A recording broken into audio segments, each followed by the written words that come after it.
உலகமெங்கும் வாழ்ந்து கொண்டிருக்கும் அம்மன் ஆன்மீக நேயர்கள், ஜோதிட அன்பர்கள், நேயர்கள் அனைவருக்கும் அன்பான வணக்கங்கள். நான் உங்கள் வாழ்க வளமுடன் ஜோதிடர் ஸ்ரீ குரு சுந்தர வடிவேல். இந்த மாதம், அதாவது மே மாதத்திற்கான பலாபலன்கள் எப்படி இருக்குது, என்னென்ன விஷயங்கள் செய்யலாம், செய்யக்கூடாது, என்ன மாதிரி வழிபாடுகள் உகந்ததாக இருக்கும், நட்சத்திரங்களுக்கெல்லாம் என்னென்ன பலன்கள் இருக்குது, உங்களுடைய பிறப்பு நட்சத்திரத்துக்கு என்னென்ன பலன்கள் இருக்குது அப்படிங்கிறதை பற்றிய ஒரு முழுமையான வீடியோ அப்படிங்கிறது பார்க்க போறோம். அந்த வகையில பாத்தீங்க அப்படின்னு கேட்டீங்கன்னாக்க, இந்த மே மாதத்துல பாத்தீங்கன்னா 2 விதமான கிரக பெயர்ச்சிகள் இருக்குது. முதல் பெயர்ச்சி அப்படின்னு எடுத்துக்கிட்டோம் அப்படின்னா, எல்லாரும் எதிர்பார்க்கக்கூடிய குரு பெயர்ச்சி. குரு வந்தால் கோடி நன்மை, குரு பார்த்தாலும் கோடி நன்மை. அப்ப இந்த குரு பெயர்ச்சி அப்படிங்கிறது எல்லாரும் எதிர்பார்க்கக்கூடிய ஒரு அற்புதமான பெயர்ச்சி. அடுத்து இரண்டாவதாக பார்த்தோம் அப்படின்னா, ராகு கேதுக்களோட பெயர்ச்சி. ராகு கேதுக்கள் அப்படிங்கிறது வாழ்க்கையில நம்ம வாங்கி வந்த வரம் எப்படி இருக்குது, கர்ம பலன்கள் எந்தெந்த விஷயத்த இப்ப செயல்படுத்த போகுது இந்த வருடத்துல அப்படிங்கிறதை பற்றி ஒரு முழுமையான விஷயம் அப்படிங்கிறதை நீங்க தெரிந்து கொள்ளலாம். அந்த வகையில இந்த 2 கிரக பெயர்ச்சிகளோடு மட்டுமல்லாது, மாதக்கோள்களா இருக்கக்கூடிய சூரியன் மற்றும் புதன், சுக்கிரன் அவங்கள இருக்கக்கூடிய ஸ்தான பலன்களை வைத்து இந்த மாதம் ஒவ்வொரு ராசிக்கும் எப்படி இருக்கும், என்ன செய்யலாம் அப்படிங்கிறதை பற்றிய ஒரு முழுமையான ஒரு விஷயத்த கடைசி வரையும் பாருங்க. உங்க ராசிக்கு எப்படி இருக்கு அப்படிங்கிறத பார்ப்போம். விருச்சிகம், காலபுருஷனின் 8வது ராசியா இருக்கக்கூடிய விருச்சிக ராசி அன்பர்களுக்கு இந்த மே மாதம் எப்படி இருக்க போகுது அப்படிங்கிறத பார்க்கிறோம்.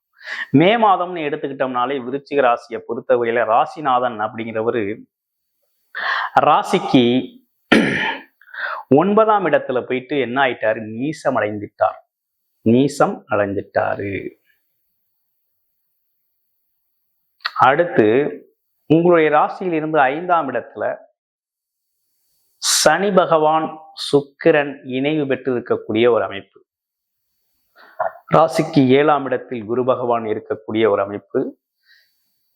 அது மட்டும் இல்லாம ராகு கேதுக்கள் அப்படிங்கிறது 5, 11ஆம் இடங்கள்ல இருக்கிறாங்க. இதுதான் இப்ப இருக்கக்கூடிய கிரக அமைப்புகள் உங்களுடைய ராசிக்கு. இந்த கிரக அமைப்புகள்லாம் என்ன சொல்ல வருது அப்படின்னு பார்க்கணும். அப்போ முதல் முறையா இந்த மாசத்துல நடக்கக்கூடிய நல்ல விஷயம் என்னன்னு கேட்டீங்கன்னா, உங்களுடைய ராசிக்கு 6ஆம் இடத்துல சூரிய பகவான் உச்சம் அடைகிறார். உங்க ராசிக்கு பாக்கியாதிபதினு சொல்லக்கூடியவர், 9 கூடையவர் உச்சம். அது மட்டும் இல்லாம கூட புதன் இணைவு பெற்று புத ஆதித்ய யோகம், 10 கூடையவன் தொழிலதிபதி ஓடு சேர்ந்து புத ஆதித்ய யோகம் ஏற்படுது. இந்த புத ஆதித்ய யோகம் என்ன செய்யும் அப்படின்னா, உங்களுக்கு நிரந்தரமா ஒரு நல்ல வேலை கிடைக்கும். வேலை இல்லை அப்படிங்கிறனா வேலை கிடைக்கும். இப்ப விருச்சிக ராசியை பத்தி கடந்த காலத்துல என்ன நடந்துச்சுன்னு ஒரு கிளான்ஸ் பார்த்துருவோமா? அப்படி பார்க்கையில விருச்சிகம் அப்படின்னாலே எமோஷனல் அப்படின்னு, எந்த இடத்துலையும் ரொம்ப எமோஷனலை வெளிப்படுத்தக்கூடியவர்களா இருக்கிறீங்க. சின்னதா அப்படி தூண்டி விட்டா போதும், மொத்த எமோஷனலையும் கூட்டி அந்த இடத்தை ஸ்பாயில் பண்றது அப்படிங்கிறது நடந்துடும். அப்ப என்னன்னு கேட்டீங்கன்னா, ஷார்ட் டெம்பர் அப்படிங்கிற ஒரு விஷயமும் உங்களுக்குள்ள செயல்படுது. இன்னொன்று, எதையுமே ஃபீலிங்ஸா வெளிப்படுத்தக்கூடியவர்களா இருக்கிறீங்க. அப்ப இந்த காலகட்டத்துல என்ன நடக்குது அப்படின்னா, ராசிநாதன் நீசம் பெற்றதுனால கொஞ்சம் புலம்பல்கள் இருக்கும். இதுக்கு முன்னால அர்த்தாஷ்டமச்சனி பாதிப்பு நடந்தது. குடும்பத்துல பிரச்சனை, வீடு வண்டி வாகனங்கள்ல பிரச்சனை, போக்குவரத்துல பிரச்சனை. அது மட்டும் இல்லாம தாயாருக்கும் உங்களுக்கும் ரிலேஷன்ஷிப் சரியா இல்லை, சண்டை வாக்குவாதங்கள்.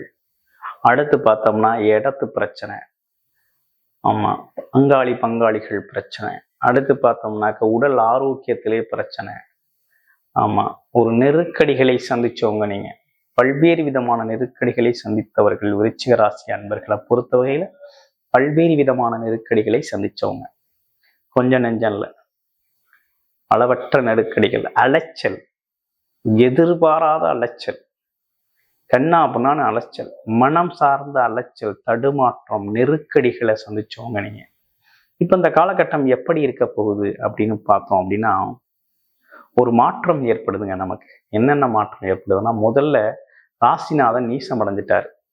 அது கொஞ்சம் பாதிப்பு தான். என்னன்னா மன தடுமாற்றம் இருக்கும், மூளை சரியா வேலை செய்யாது, எதை எடுத்தாலும் ஒரு குழப்பமா இருக்கும். இப்ப செய்வோமா வேண்டாமா, நம்ம எடுக்கிற முடிவு கரெக்டா தப்பா, ஆமா.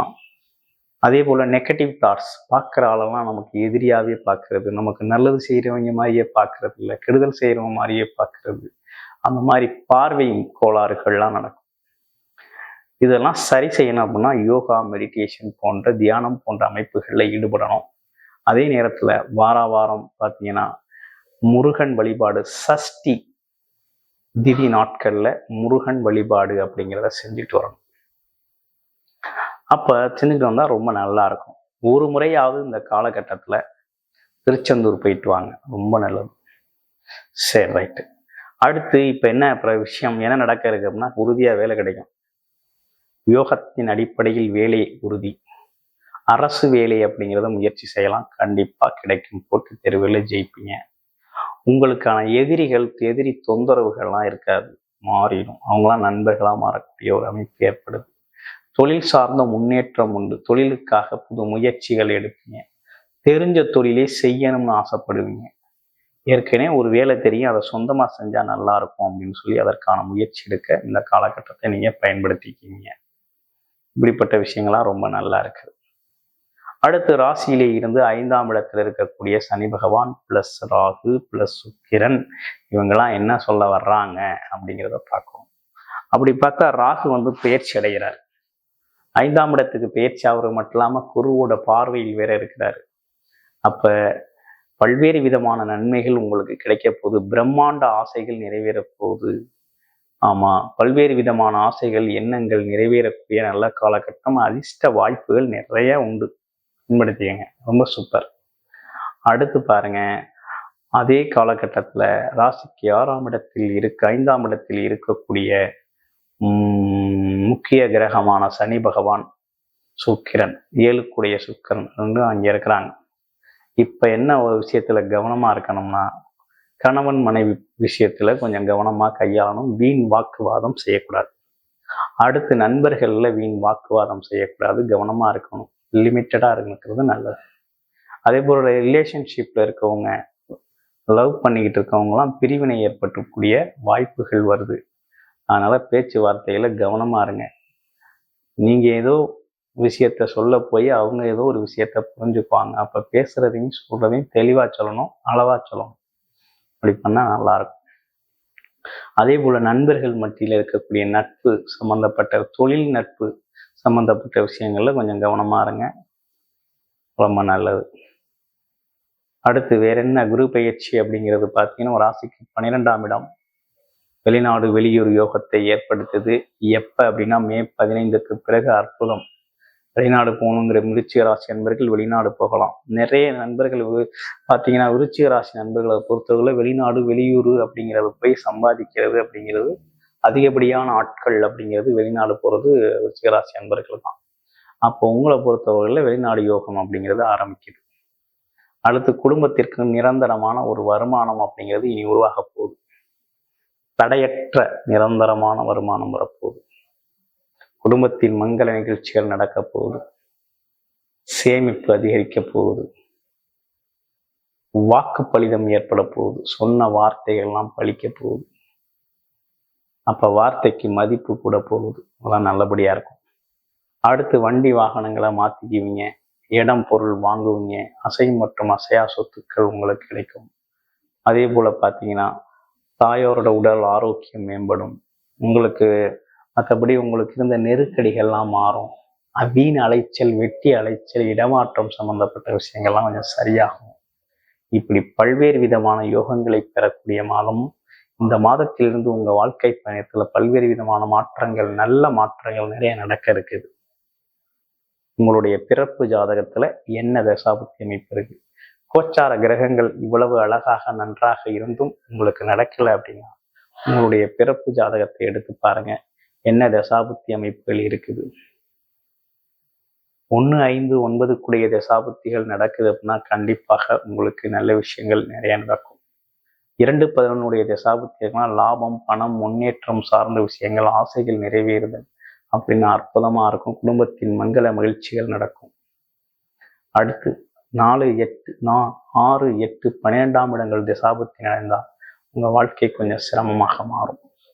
அப்ப 8ஆம் இடம்னா மனஸ்தாபம், மனம் சார்ந்த மனக்கலக்கம், ஏதாவது வேலையை விட்டுட்டு வெளியேறுறது, கோபம், வெறுப்பு சார்ந்த விஷயங்கள்லாம் நடக்கும். 6ஆம் இடம் கடன், பகை, நோய், எதிரி எல்லாம் வந்துருவாங்க. 12ஆம் இடம் வீண் விளைச்சல், வெட்டி அலைச்சல், வெட்டி செலவு, வீண் செலவு, தண்டமா ஊர் சுத்துறது, இப்படிப்பட்ட விஷயங்கள்லாம் வந்துடும். அப்ப பொருள் அழிவு ஏற்படும். ஸோ இதெல்லாம் உங்களுடைய பிறப்பு ஜாதகத்தை பார்த்துட்டு அதற்கு ஏற்றாற் போல முயற்சி செய்யுங்க. கோச்சாரம் அழகாக இருக்குது. உங்களுடைய பிறப்பு ஜாதகம் தான் இப்போ சப்போர்ட் பண்ணுச்சு அப்படின்னா இந்த காலகட்டத்தில் மிகப்பெரிய லெவலில் முன்னேற்றம் அப்படிங்கிற ஒரு விஷயத்த நீங்கள் கண்டிப்பாக அடைஞ்சே தீருவீங்க. நல்ல மாதம் இது. மே மாதம் மாற்றங்கள் நிறைந்த மாதம், முன்னேற்றம் நிறைந்த மாதமாக இந்த மாதம் அப்படிங்கிறது விருச்சிகராசி அன்பர்களுக்கு அமைஞ்சிருக்கக்கூடிய மிகப்பெரிய கிஃப்டா இருக்குது. குடும்ப ஒற்றுமை பலப்படக்கூடிய மாதம், குடும்பத்தில் பண வருமானம், செல்வாக்கு உயரக்கூடிய மாதம், பல்வேறு விதமான லாபங்களோட இந்த மாதம் அப்படிங்கிறது அமைஞ்சிருக்கு.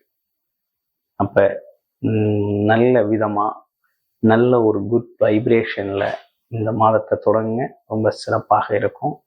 யோகா, மெடிடேஷன், தியானம் போன்ற விஷயங்களை கையில் எடுத்துக்கங்க. ஏன்னா ராசிநாதன் நீசம் பெற்று இருக்கிறதுனால அக்கா, தங்கை, இளைய சகோதர உறவுகளில் கொஞ்சம் கவனமாக பேசுங்க. ஆமாம், விட்டு கொடுத்து போங்க. வெற்றி உங்கள் பக்கம் இருக்கு. நன்றி, வணக்கம், வாழ்த்துக்கள்.